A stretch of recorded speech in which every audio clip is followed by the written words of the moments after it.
말씀 받겠습니다. 역대상 23장 1절에서 6절. 다윗이 나이 많아 늙음에 아들 솔로몬으로 이스라엘 왕을 삼고 이스라엘 모든 방백과 제사장과 레위 사람을 모았더라.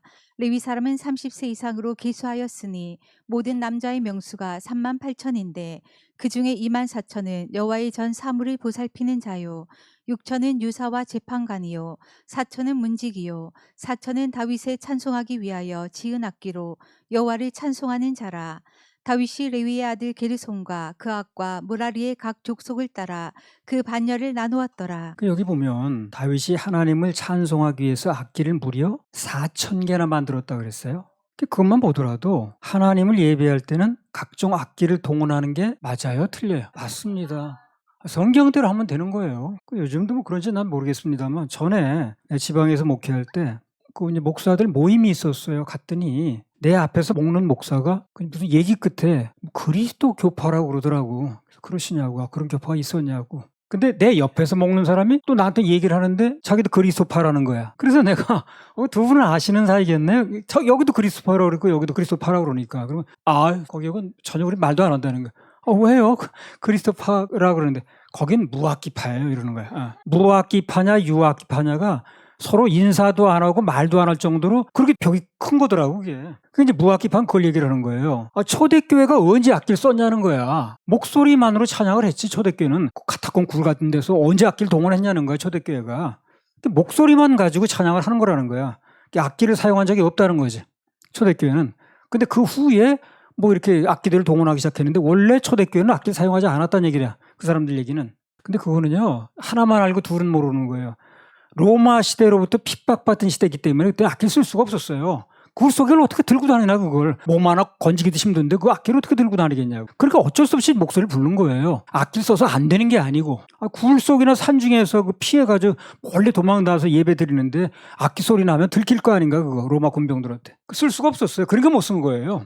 그걸 초대교회는 악기를 안 썼는데 왜 악기를 쓰느냐. 이렇게 말한다는 거는 그거는 내가 볼 때는 이런 혼란이 빚어질 때는요 이제 자꾸 사람들의 주장을 앞세울 게 아니고 무조건 성경으로 돌아가면 됩니다. 성경이 뭐라고 말하냐면 그만 보면 되는 거예요. 시편 150편 1절에서 6절. 할렐루야. 그 성소에서 하나님을 찬양하며 그 권능의 궁창에서 그를 찬양할지어다. 그의 능하신 행동을 인하여 찬양하며 그의 지극히 광대하심을 조차 찬양할지어다. 나팔 소리로 찬양하며 비파와 수금으로 찬양할지어다.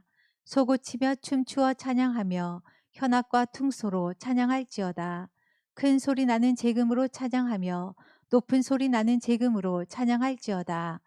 호흡이 있는 자마다 여호와를 찬양할지어다. 할렐루야. 여기 나팔 소리를 찬양하고 비파도 아낍니다. 그거. 수금도 아낍니다. 소고도 아낍니다. 현악과 퉁소 다 아낍니다. 그거. 큰 소리 나는 재금으로 찬양하고 높은 소리 나는 재금으로 찬양하라. 그러니까 악기를 다 동원하라는 얘기겠죠. 그러나 이렇게 하는 거 맞지만 그러나 그 당시에 초대교회 때는 그렇게 할 형편이 못 됐던 거죠. 이걸 초대교회에서 안 했으니까 하면 안 된다 이렇게 밀어붙이면. 그런데 어떤 사람 그렇게 얘기하는 사람이 있더라고요. 가인의 후손들이 악기를 제일 먼저 썼거든요. 그런데 그 전에 하늘나라 악기가 있어요. 가인의 후손들이 쓰기 전에 먼저. 그리고 그 악기를 사용해서 뭘 하느냐가 중요한 거예요. 가인의 후손은 하나님 찬양한 게 아니거든. 그럼 하나님을 찬양하셨으면 얼마든지 좋다는 거지. 나팔 소리로 찬양하며 비파와 수금으로 찬양할지어다. 소고치며 타악기죠. 춤추어 찬양하며 현악과 이게 뭐 기타라든가 이런 거, 퉁소, 바이올도 현악기입니다. 다 그런 거 악기 동원해서 하는 건데 뭘 그래? 분명히 악기를 사용해서 예배 드리라고 그랬잖아요. 특별한 경우가 아니면 예배 중 악기를 사용하는 게 맞습니다. 근데 어디 야외를 나가는데 악기가 아무것도 없고 무반주를 해야지 뭐 그때는. 그런 특별한 경우에 없으면 몰라도 있으면 하는 거지 왜 그래? 저 어디 산속에 들어가서 그날 뭐 악기도 안 가져가고 아무것도 없어. 그럼 무반주로 찬송해야지 뭐. 뭐 악기 없다고는 찬송을 안 해요. 그건 아닙니다. 하지만 그럼 악기가 다 있는데 왜? 강남의 어떤 교회는요. 예배 중에 절대 또 박수를 치면 안 된다네. 그것도 어디서 나온 얘기인지 모르겠네. 그것도 성경을 보면 답이 나옵니다. 시편 47편 1절 2절. 너희 만민들아 손바닥을 치고 즐거운 소리로 하나님께 외칠지어다. 지존하신 여호와는 어미하시고 온 땅의 큰 임군이 되심이로다. 너희 만민들아 손바닥을 치고 즐거운 소리로 하나님께 외칠지어다. 그 찬송 부를 때 손바닥 치는 거 나왔잖아요.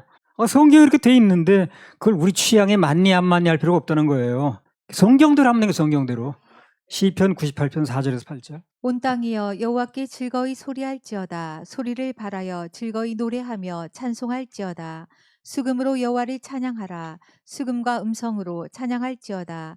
나팔과 호각으로 왕 여호와 앞에 즐거이 소리할지어다.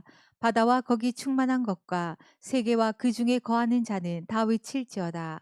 여호와 앞에서 큰 물이 박수하며 산악이 함께 즐거이 노래할지어다. 예. 큰 물이 박수하며 산악이 즐거이 노래할지어다. 예.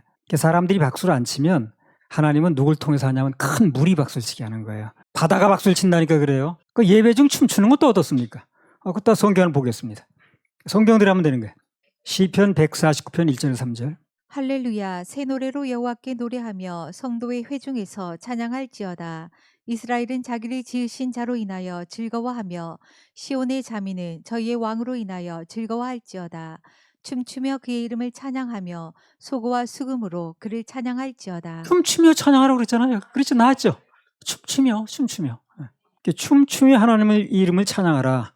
예배 중에 춤을 추는 것도 성서에 벗어난 게 아닙니다. 왜 그게 성서적이에요, 그게. 성경대로 하면 되는 거예요. 아까 시편 150편에도 나왔었잖아요. 각종 악기 하면서 찬양하라고. 우리는 누가 뭐래도 성경을 믿는 것이니까 내가 교파에 속했느냐 그걸 믿는 게 아니에요. 그건 하나님 앞에서 아무 의미도 없는 겁니다. 성경이 뭘 말하느냐 하면 되는 거예요. 그게 중요한 거예요. 우리는 누가 뭐래도 성경을 믿는 사람들이니까 무조건 성경대로 하면 되는 겁니다. 할렐루야. 우리 박수 올려드려요. 역대상 23장 7절에서 11절. 게르손 자손은 라단과 시므이라. 라단의 아들들은 족장 여이엘과 또 세담과 요엘 세 사람이요. 시므이의 아들들은 슬로밋과 하시엘과 하란 세 사람이니 이는 라단의 족장들이며 또 시므이의 아들들은 야악과 시나와 여우스와 브리아니 이 네 사람도 시므이의 아들이라. 그 족장은 야하시요 그 다음은 시사며 여우스와 브리아는 아들이 많지 아니하므로 저희와 한 족속으로 계수되었더라. 자, 이게 11절에 보면요. 다윗이 어떻게 했느냐면 수요가 많지 않은 시므이 자손들, 수요가 많지 않았어요. 그래서 그 사람들은 레위 지파의 게르손 자손하고 하나로 합했습니다. 그래서 계수하는 장면이 나왔어요. 그 이유가 뭐냐면 힘이 약하고 수가 적은 자들은 합해 놓으면 힘을 내는 거예요. 그렇죠? 그래서 합해 놓으면 힘을 낼 수 있기 때문에 합해 놓는 거예요. 그럼 우리가 뭘 얻을 수 있냐면 교훈을 힘이 약할수록 어떻게 해야 돼? 흩어져야 돼? 뭉쳐야 돼요? 뭉쳐야 됩니다. 옛날에 이승만 대통령이 그랬는데 국민 여러분 뭉치면 살고 흩어지면 죽습니다. 그랬는데 그 말 맞는 얘기라. 뭉치면 살고 흩어지면 죽는 거예요. 그래서 언제든지 우리 뭉쳐야 됩니다. 우리 따로 모이질 않는 거예요. 그래서 같이 모이는 거예요. 같이 모여야 힘이 있어요. 흩어놓으면은 흩어놓을수록 힘은 빠지는 거야. 히브리서 10장 24절 25절. 서로 돌아보아 사랑과 선행을 격려하며 모이기를 피하는 어떤 사람들의 습관과 같이 하지 말고 오직 권하여 그날이 가까움을 볼수록 더욱 그리하자. 교회는 그 양들의 집단이거든요. 양으로 보셨어요. 하나님께서. 양들의 집단이기 때문에 하나하나 떨어져 있으면 약한 거예요. 같이 모여서 예배드리고 같이 찬양해야 강해지는 겁니다. 떨어지면 힘을 못 써요. 장작불이 떨어지면 힘을 못 쓰잖아요. 같이 붙여놔야 화력이 생기는 거지. 사단은 어떤 사람을 노리냐면 우는 사자와 같이 꼭 혼자 있는 사람, 따로 떨어져 있는 사람, 누가 도와줄 사람 없는 사람, 이런 사람 꼭 노립니다. 사단의 표적이 안 되려면, 타켓이 안 되려면 같이 있는 게 좋은 거예요. 같이 있는 게 좋은 거예요. 우리 그리스도인들도 같이만 있으면 대부분의 시험을 이길 수 있습니다. 같이 있으면 이길 수 있어요. 시험은 사단이 틈을 타야 되는 건데 같이 있으면 틈을 탈 수가 없는 거예요. 같이 있으니까. 그렇죠? 같이 있으면서는 틈을 탈 수가 없는 거예요. 예배 드리면서 같이 있는 동안은 많이 방어가 되는 겁니다. 전부 떨어져 있을 때 문제가 되나 떨어져 있을 때. 비슷한 맥락에서 특별한 경우가 아니면 부부도 같이 있는 게 좋습니다. 뭐 들리는 얘기에 의하면 애들 공부 가르친다고 하나 미국 보내고 엄마가 따라가고 아버지는 기러기 아빠 돼가지고 돈 대주고 그거 얻는 것보다 잃는 게 더 많습니다. 그러니까 아담과 하와도 그래요. 무슨 이유에서인지 모르지만 부부가 따로 떨어져 있었습니다. 그때 사단이 고통을 노린 거예요. 같이 있지 않아서 그때.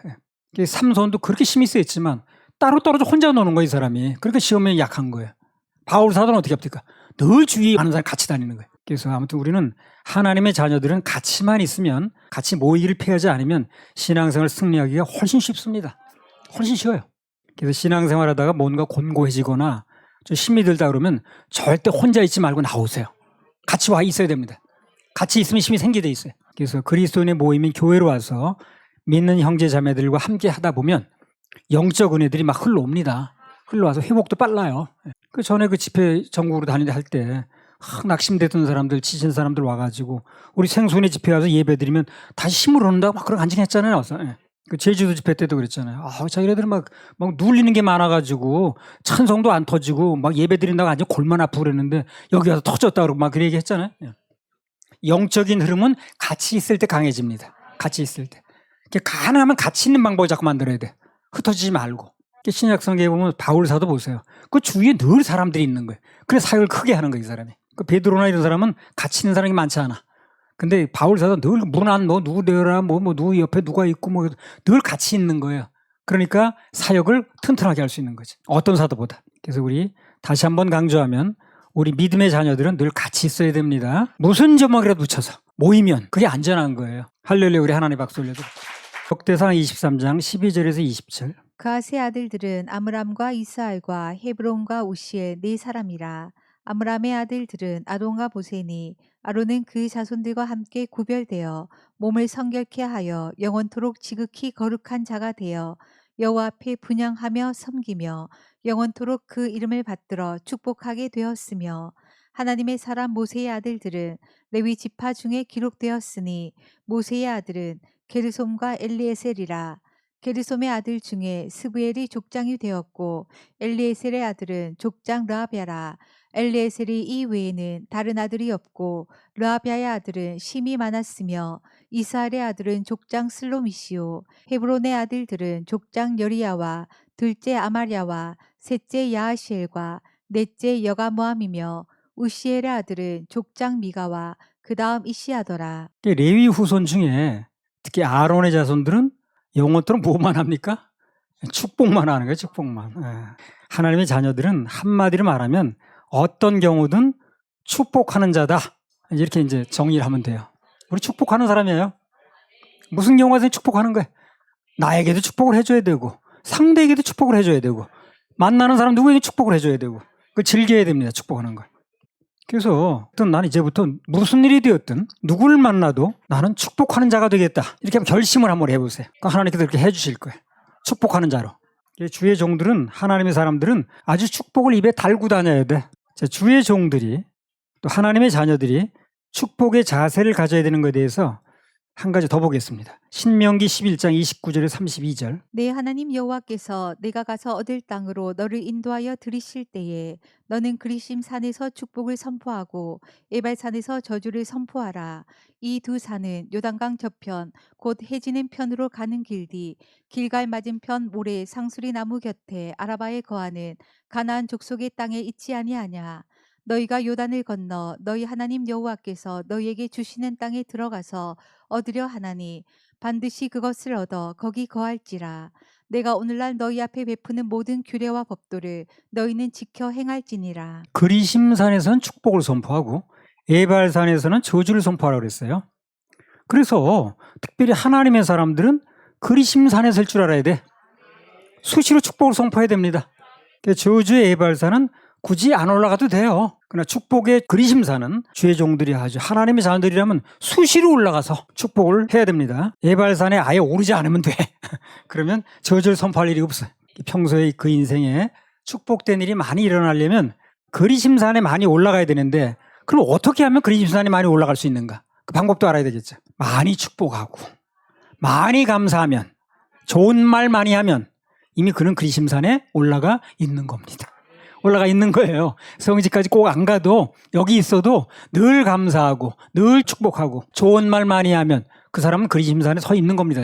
그래서 지금 어떤 사람이 축복의 그리심산에 서 있느냐 아니면 저주의 에발산에 서 있느냐 그 입에서 나오는 말 들어보면 알아. 그걸 내 자신에 적용해도 됩니다. 내가 지금 무슨 말이 내 입에서 자꾸 나오고 있는가. 내 입에서 자꾸만 원망, 불평 이런 말이 자꾸 나오고 있어. 그럼 내가 나도 모르게 어디 서 있는 거야 지금. 에발산에 서 있는 거예요. 근데 내 입에서 좀 환경에 관계없이 형편에 관계없이 막 기쁜 말이 나오고 감사의 말이 나오고 소망의 말이 나오고 이렇게 하면 나는 그리심산에 서 있는 거예요 지금. 꼭 그 산까지 안 가도 그래서 내가 지금 그리심산에 서 있는 건지 에발산에 서 있는 건지 자기 스스로 자가 기도할 수 있다는 거예요. 내 입에서 나오는 말을 들어보면. 그래서 내 입에서 자꾸 원망이 나오네, 불평이 나오네, 부정적인 말이 나오네. 그러면 아하, 내가 저주 에발산에 서 있구나. 빨리 그곳에 내려와야 됩니다. 지체 없이 축복의 그림산으로 옮겨가야 돼요. 거기에 서 있으면 안 돼. 히브리서 7장 7절. 폐일련하고 낮은 자가 높은 자에게 복빔을 받느니라. 폐일원하고 두말할 거 없이 낮은 자가 높은 자에게 복빔을 받는다는 거예요. 그럼 복을 빌어주면 그 사람이 높은 자라는 거지. 그 여러분들이 뭐 이수정 목사님 축복해 주시고 이렇게 말을 하잖아요. 기도하잖아요. 그 여러분이 나보다 높은 거예요. 그 복을 비는 순간만큼은 그 사람은 높은 겁니다. 왜? 낮은 자가 높은 자의 복빔을 받는다고 그랬으니까. 전에 어디 교회에서 있을 때 그 목사님이 그냥 그 주일 학생들이 그 목사님 축복을 해준대. 그러면 주일 학생이 나보다 높아졌다고 막 좋아하는 거예요. 남을 까내린다고 자기 높아지는 게 아니에요. 성경은 그렇게 말하지 않습니다. 남을 축복하면 그 사람의 복빔을 받는 사람이고 나는 복을 비는 사람이기 때문에 내가 높아지는 거예요. 발 뒤꿈치 든다고 높아지는 게 아니라니까. 누군가 남보다 높은 위치에 서려면 무조건 그걸 축복하면 돼요. 그럼 높아지는 겁니다. 근데 세상 사람들이 이걸 거꾸로 해서 그래가지고 남을 헐뜯고 끌어내려야 내가 높아진 줄 알아요. 절대 그렇지 않습니다. 저 사람 끌어내리고 막 헐뜯고 흉보고 그럼 내가 높아진 줄 아는데 절대 그렇지 않다니까요. 그 사람을 축복해야 내가 높아지는 거예요. 창세기 47장 7절에서 10절. 요셉이 자기 아비 야곱을 인도하여 바로 앞에 서게 하니 야곱이 바로에게 축복하매 바로가 야곱에게 묻되 내 연세가 얼마뇨? 야곱이 바로에게 고하되 내 나그네 길의 세월이 130년이니이다. 나의 연세가 얼마 못 되니 우리 조상의 나그네 길의 세월에 미치지 못하나 험악한 세월을 보내었나이다 하고 야곱이 바로에게 축복하고 그 앞에서 나오니라. 인간적인 형편으로 보면요, 바로하고 이 야곱하고는 비교가 안 돼 지금요. 바로는 세계를 호령하는 왕이에요 지금요. 야곱은 바보도 모르고 식객이라 지금. 자기 땅에서 해결이 안 되니까. 그러니까 뭐 이건 게임도 안 되는 겁니다. 근데 축복을 하는 거예요 거기다. 그 축복하는 순간에 이 야곱이 바로보다 높은 위치에 올라가는 겁니다. 이렇게 만드는 게 하나의 목적이라 지금. 남의 헐뜯고 그냥 그 장자권까지 뺏으려고 그러고 그렇게 남의 거 탈취하려고 했던 인생을 이렇게 축복하는 인생으로 만드는 게 하나님의 큰 계획입니다 이게. 그래서 바로 이런 모습이 바로를 축복하는 그 장면이 하나님께서 바라는 최후의 모습이라. 바로 그 모습을 만드시려고 하나님께서 야곱을 이 모양 저 모양으로 연단을 시킨 겁니다 지금까지.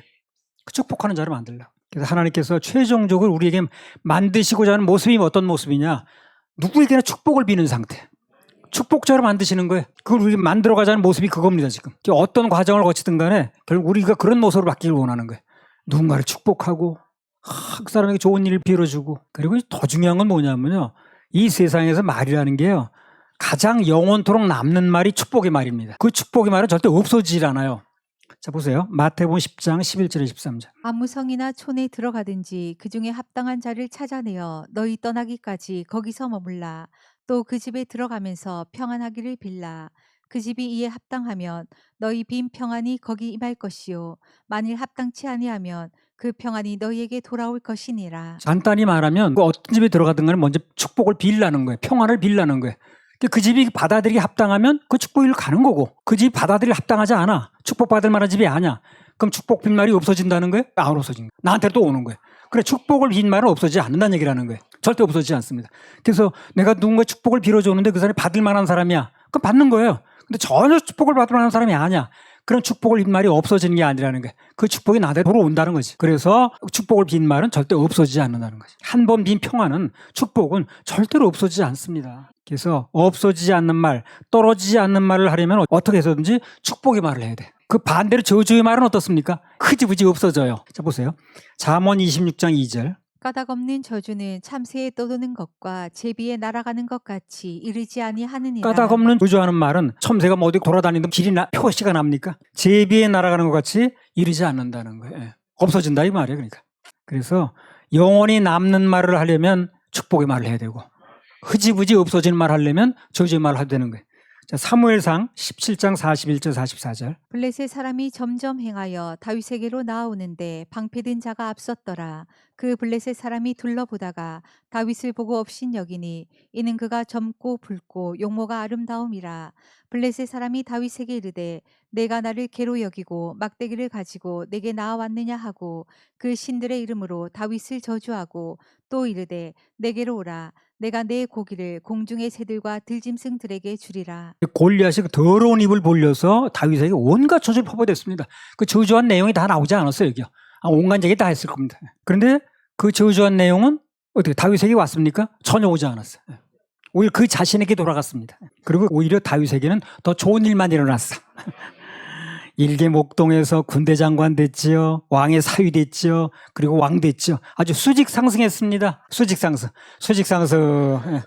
그래서 오늘 다윗의 경우에서 볼 때 인생은 비난이나 저주대로 되는 게 아니라 하나님의 축복대로 됩니다. 하나님의 축복대로. 그래서 우리도 뭐가 되려면 인생에 좋은 날이 오려면 입을 벌려서 계속 축복하는 인생이 돼야 돼. 여러분 복 많이 받으셔야 됩니다.